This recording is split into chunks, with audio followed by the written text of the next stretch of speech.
আসসালামু আলাইকুম। আশা রাখি আপনারা সবাই ভালো আছেন এবং একই সঙ্গে আপনাদেরকে আমন্ত্রণ জানাচ্ছি শায়ারকাস্ট চ্যানেলে। আপনারা জানেন যে আমরা আহ, গুরুত্বপূর্ণ বিষয় নিয়ে, গুরুত্বপূর্ণ সংবাদ নিয়ে, গুরুত্বপূর্ণ ঘটনা নিয়ে আমরা আমাদের এই চ্যানেলে আলোচনা করে থাকি। আজকে আমরা যে বিষয়টি নিয়ে আলোচনা করব সেটা হচ্ছে যে 17ই সেপ্টেম্বর জনপ্রশাসন মন্ত্রণালয় থেকে একটি প্রজ্ঞাপন জারি করা হয়েছে, যেখানে বলা হয়েছে যে এখন থেকে সেনাবাহিনী তার ম্যাজিস্ট্রেসি ক্ষমতা প্রয়োগ করতে পারবে এবং আমরা একজন সুনাগরিক হিসেবে আসলে আমাদের জানা দরকার যে আসলে সেনাবাহিনী কোন কোন মানে ম্যাজিস্ট্রেসি ক্ষমতার মাধ্যমে তারা কি কি করতে পারবে সেটা কিন্তু আমরা আমাদের একজন নাগরিক হিসেবে বা একজন সুনাগরিক হিসেবে আমাদের জানাটা কিন্তু খুব দরকার। তো প্রজ্ঞাপনে উল্লেখ করা আছে যে কোন কোন ধারায় সেনাবাহিনী তাদের ক্ষমতা বা এই ম্যাজিস্ট্রেসি যেই ক্ষমতাটা তাদের দেওয়া হয়েছে এই ক্ষমতাটা তারা প্রয়োগ করতে পারবে। তা আমি যদি কয়েকটা ধারা নিয়ে আলোচনা করি, যেমন ধরা যাক ধারা 64। ধারা 64তে বলা আছে যে ম্যাজিস্ট্রেটের উপস্থিতিতে অপরাধ সংগঠনকারী ব্যক্তিকে গ্রেফতার করার বা গ্রেফতারের নির্দেশনা দেওয়া এবং হেফাজতে রাখার ক্ষমতা। অর্থাৎ একজন ম্যাজিস্ট্রেটের উপস্থিতিতে যে কোনো ব্যক্তিকে তারা গ্রেফতার করতে পারবে, অর্থাৎ অপরাধ সংগঠন যে করছে সেই ব্যক্তিকে তারা গ্রেফতার করতে পারবে এই ধারার আওতায় এবং তারা হেফাজতেও রাখতে পারবে। এতদিন কিন্তু সেনাবাহিনী কাউকে গ্রেফতার করতে পারতো না। তারা কাউকে যদি মানে কোনো অপরাধীকে যদি তারা নিত তাহলে তারা নিয়ে কিন্তু পুলিশের কাছে সোপর্দ করত। তাদের গ্রেফতার করার কোনো এখতিয়ার কিন্তু তা ছিল না এতদিন। তো এই ম্যাজিস্ট্রেসি ক্ষমতার মাধ্যমে তারা গ্রেফতার করার এবং গ্রেফতারের নির্দেশনা দেওয়ার এবং নিজের হেফাজতে রাখারও ক্ষমতাপ্রাপ্ত হলো। 65 ক্ষেত্রে, ধারা 65 ক্ষেত্রে বলা হয়েছে যে গ্রেফতার করার ক্ষমতা ও তার উপস্থিতিতে গ্রেফতারের নির্দেশনা, যার জন্য তিনি গ্রেফতারের পরোয়ানাও জারি করতে পারেন। অর্থাৎ 65 ধারা অনুযায়ী কিন্তু সে সেনাবাহিনী গ্রেফতারের পরোয়ানাও জারি করতে পারবে। 64-র সাথে কিন্তু 65 অনেকটা লিঙ্কড আপ।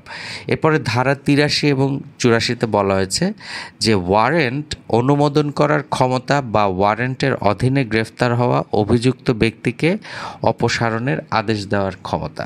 অর্থাৎ অভিযুক্ত ব্যক্তিকে আপনার গ্রেফতার করতে, মানে গ্রেফতার হওয়া অভিযুক্ত ব্যক্তিকে অপসারণ করতে পারবে তারা, মানে এই আদেশটাও তারা দিতে পারবে।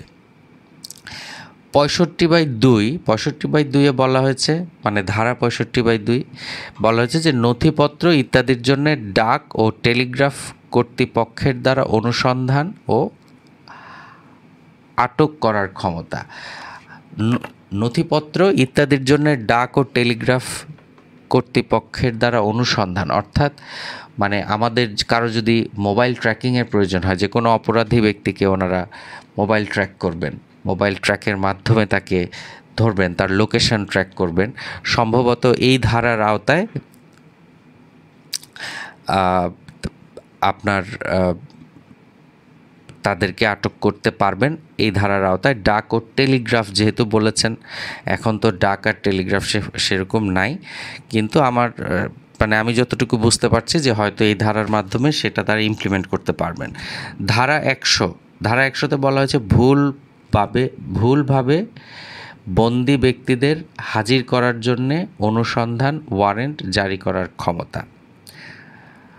আচ্ছা, ভুলভাবে বন্দি ব্যক্তিদের হাজির করার জন্যে অনুসন্ধান ওয়ারেন্ট জারি করার ক্ষমতা। ভুলভাবে যদি কোনো ব্যক্তিকে হাজির করা হয় সেই ক্ষেত্রে তারা অনুসন্ধানও করতে পারবে এবং ওয়ারেন্টও তারা জারি করতে পারবে। ধারা 105-এ বলা হয়েছে, এটা খুবই গুরুত্বপূর্ণ, যে সরাসরি তল্লাশি করার ক্ষমতা। আগে তাদের সেরকম পাওয়ার ছিল না, এখন তারা সেই পাওয়ারটা পেল যে সরাসরি তারা তল্লাশি করতে পারবে এবং তার অর্থাৎ ক্ষমতা প্রাপ্ত ব্যক্তি উপস্থিতিতে যে কোনো স্থানে অনুসন্ধানের জন্য তিনি সার্চ ওয়ারেন্টও জারি করতে পারবেন। অর্থাৎ আগে যদি সেনাবাহিনীকে কোথাও তল্লাশি করার জন্য পাঠানো হতো তাহলে সেটা কিন্তু ম্যাজিস্ট্রেসি অর্থাৎ নির্বাহী বিভাগের হয়ে তাকে যেতে হতো। এখন সে সার্চ ওয়ারেন্ট নিজেই জারি করতে পারবে এবং তল্লাশি করতে পারবে। শান্তি বজায় রাখার জন্য নিরাপত্তার প্রয়োজনীয় ক্ষমতা, এটা 107 ধারায় বলা হয়েছে। এরকম বেশ কয়েকটি ধারা কিন্তু আছে, যেমন ধারা 126-এ আছে জামিনের নিষ্পত্তি করার ক্ষমতা, অর্থাৎ তারা জামিনের নিষ্পত্তিও করতে পারবে। 127 নম্বর ধারায় বলা হয়েছে বেআইনি সমাবেশ ছত্রভঙ্গ করার আদেশ দানের ক্ষমতা। মানে বেশ কয়েকটি ক্ষমতা তারা পেয়েছে, যেটা আমার ধারণা আইন শৃঙ্খলা নিয়ন্ত্রণে আনার ক্ষেত্রে, কারণ অর্থাৎ 60 ডেইজের একটা সময় তাদেরকে দেওয়া হয়েছে। এই সময় তারা এই ম্যাজিস্ট্রেসি পাওয়ারটা তারা ব্যবহার করতে পারবে। এবং আপনি দেখেন যে ধারা 142-এ একটা কথা লেখা আছে যে জনসাধারণের উপদ্রবের ক্ষেত্রে অবিলম্বে ব্যবস্থা হিসেবে আদেশ জারি করতে পারবে। আমার ধারণা যে আমাদের আইনশৃঙ্খলা পরিস্থিতি তো অনেক নাজুক অবস্থায় আছে, এবং সেটাকে আরেকটু বেটার পজিশনে আনতে সেনাবাহিনীকে এরকম একটা ক্ষমতা দেওয়া হয়েছে 60 দিনের জন্যে। আমার ধারণা এটা আমাদের যে অবনতি আইনশৃঙ্খলা পরিস্থিতি সেটাকে নিয়ন্ত্রণে আনতে খুব বড় একটা ভূমিকা রাখবে। তো আমার মনে হয় যে এই বিষয়গুলো আমরা মাথায় রাখতে পারি, এবং এগুলো আমাদেরকে কাজে দিবে আমরা যদি এগুলো মনে রাখি। আশা রাখি যে সেনাবাহিনী খুব দ্রুত আমাদের আইনশৃঙ্খলা পরিস্থিতিকে নিয়ন্ত্রণে আনতে সক্ষম হবে। আপনারা সবাই ভালো থাকবেন। আজকের মতো এখানেই বিদায় নিচ্ছি।